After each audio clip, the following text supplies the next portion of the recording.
Hello, welcome to Wilson's Barbecue. Some of you might know that I went to Texas very recently, and whilst I was there, I went down to the historic town of Lockhart for some traditional Central Texas barbecue. And one of the places that I went to was Kreuz Market. They are a super traditional, old school Texas style barbecue joint, cooking on brick pits. I'm pretty sure they've been there since like the 1900s, so well over 100 years. And their menu is a little more old school than some of the modern traditional Texas style barbecue joints. So one of the items on the menu, and one of the things that Cole Parkman of Leroy and Lewis suggested that I pick up, was the smoked pork chop. And it's maybe not something that I typically would have gone for, but I am so glad that I did, as it was genuinely one of the best bites of my entire trip. And I like pork chops as much as the next guy, but this was on an entirely different level to any pork chop I'd eaten before. And since coming back from Texas, I haven't been able to stop thinking about it. All I want to do is eat it again. So I'm gonna try and recreate it. So a pork chop comes from the pork loin roast, and that's exactly what we've got here. It's a pork loin roast. It's kind of like the ribeye of the pig. And I picked this up from a place called the Ethical Butcher. You can just go direct to your butcher or ask them for a pork loin roast, bone in, and it was really important to me to get the bone in because that's how they served it at Kreuz. And all I've done is split this into two down the middle because I don't want to smoke the whole thing.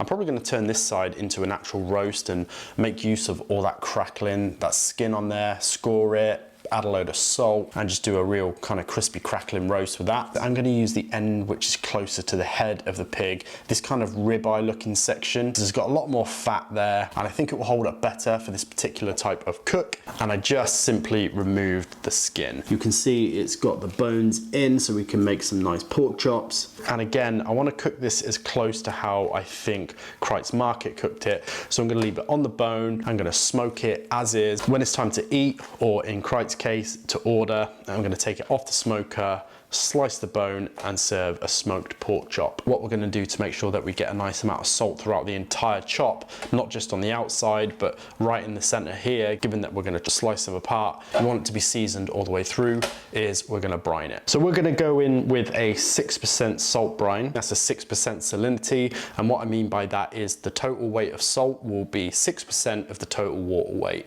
So I need to work out how much water I'm going to need to cover and will submerge this pork roast, and I'm going to estimate that I'm going to need about 1.4 liters or 1,400 grams of water. 1,400 grams of water, and to that I'm going to add 6% salt.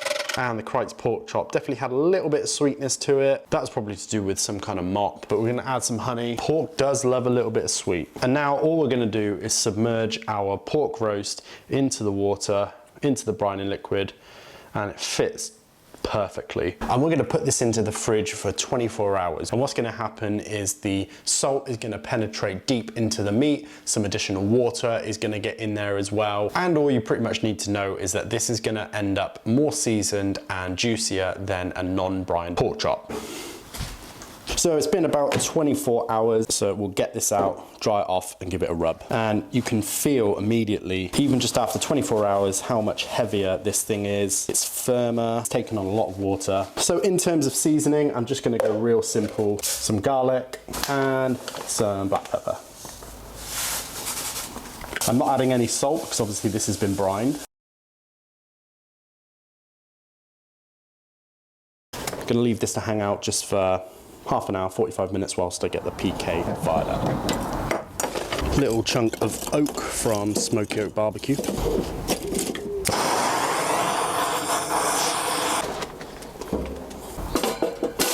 So I typically don't use a probe when I'm cooking. However, I want to get this to 145 and don't go over, because I don't want to dry it out or overcook it. So I've got a digital probe in here. I'll keep an eye on the temperature. When it hits about 140-ish, I'll be looking to take it off.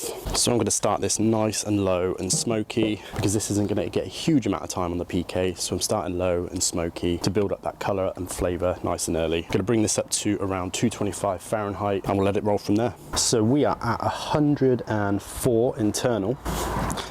And this thing is looking good. The fat cap is definitely rendering, which is good. Probably got about as much smoke as it needs. So we'll shut this down, let it keep cooking to 140. So we are just about to hit 140 degrees internal. So we're gonna take this off, take it inside and let it rest. And it should come up to about 145. So this Kreuz Market bone-in rack of pork chops is done. It's temping right about 148. I'm happy with that, and it is looking absolutely delicious. Good bark, fat's rendered on top. So it looks a little bit darker on camera than it actually is. It's more of a brown than it is black. Come in just like they do at Kreuz, find between the bone and